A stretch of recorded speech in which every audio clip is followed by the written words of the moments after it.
Afghanistan stretched into its 10th year, it was easy to think that the world's most wanted terrorist might never be found. It even got to the point during the wars I would tactically question people on target, suspects, whether or not, and we would ask them almost because out of boredom, like whose house is this? Who's the man of the house? Who lives here? And then we would say, "Where's Osama bin Laden?" And they would laugh, and we would laugh. It's like, who?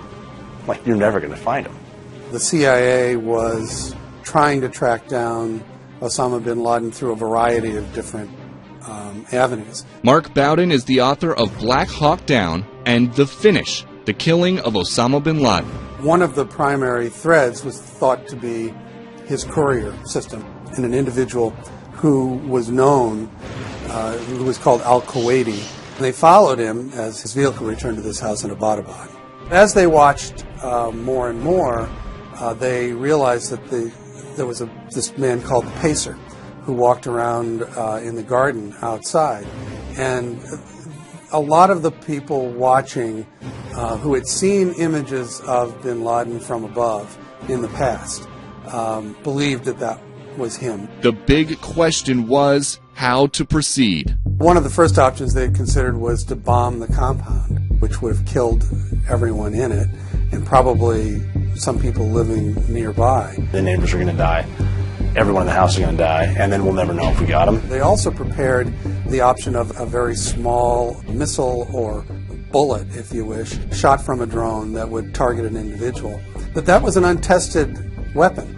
They weren't sure they wanted to risk shooting and missing, because if they shot and missed, it would tip off bin Laden, if that was him, and he'd vanish again. They briefly considered a joint effort with the Pakistanis and some American forces, and they quickly got rid of that one because the Pakistanis will tell the people in the house we're coming, and he won't be there. Then there was us. Sending in a SEAL team was by far the riskiest option, and it wasn't just a risk of losing those men or of collateral damage on the ground. There was also the possibility that the intrusion into Pakistan's airspace would be noticed. After much deliberation, the call was made. We just gotten back from deployment number 11 for me. We went to Miami to dive. We got the call from there that they were calling back a couple of us, not all of us. And other guys from other trips had been recalled, and they were all senior guys. And they sat us in a room and they said, "Hey, we found a thing, and the thing's in a house, and the house is in a bowl, and the bowl's in a country, and you're going to go to that house, and you're going to get a thing, and you're going to bring it back to us." And that was it. We assumed it was Gaddafi because it was the Arab Spring. How are we getting there? Can't tell you. Where's the country? Can't tell you. What's the thing? Can't tell you. So we assumed we would be flying off a Navy ship from the Mediterranean into Libya, and then we'd go in there, grab Gaddafi, and bring him out. They told us a couple of things, like, we're going to read you in eventually, and here's who's going to be there. And they said a few names that didn't make sense. You know, a few of us were talking a couple days later about this person, why would they be there? It's bin Laden. They found him. We're going to go get him. The CIA had been doing extensive surveillance on the mysterious compound and built a scale model that was an exact replica. We knew it was going to be a house. We were going to separate into 4 teams, so we were able to get an idea of what the external part of the target looked like. We knew every single part of the exterior, every opening, every garden, every path, how high the walls were. We'd practice flying in and then assaulting. The plan was to fast roll. We were going to fast roll all the guys from Dash 1, the first helicopter, right in front of the main house out of both sides. Dash 2 would, at the same time, drop some guys outside on the north end for external security, then put the rest of us on the roof. Once we were on the roof, we could take it from the top and bottom simultaneously.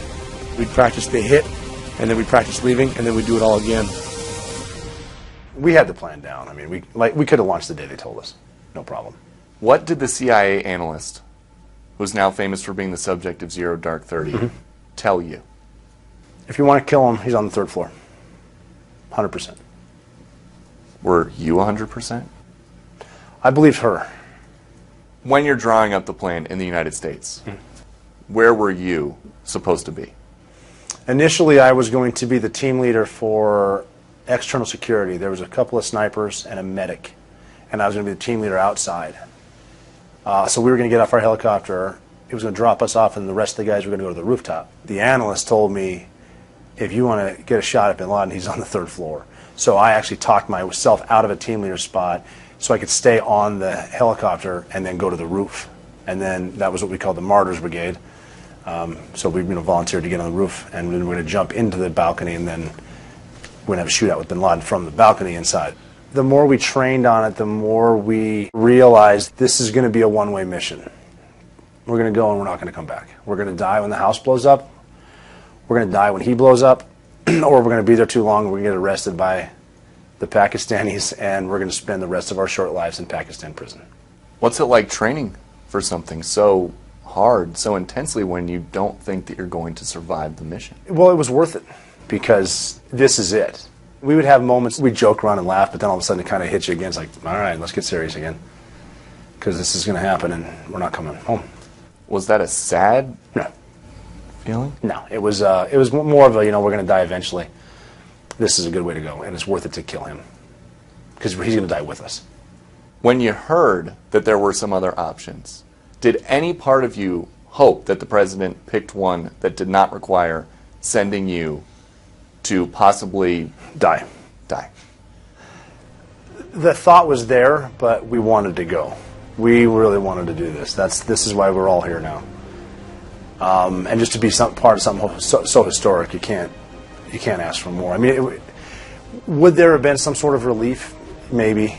Okay, we didn't go and they bombed it. Great. But we wanted it. Bad. Why? It's it. It doesn't get any better. This is it. This is why we're here. We're at war because of this guy, and now we're going to go get him.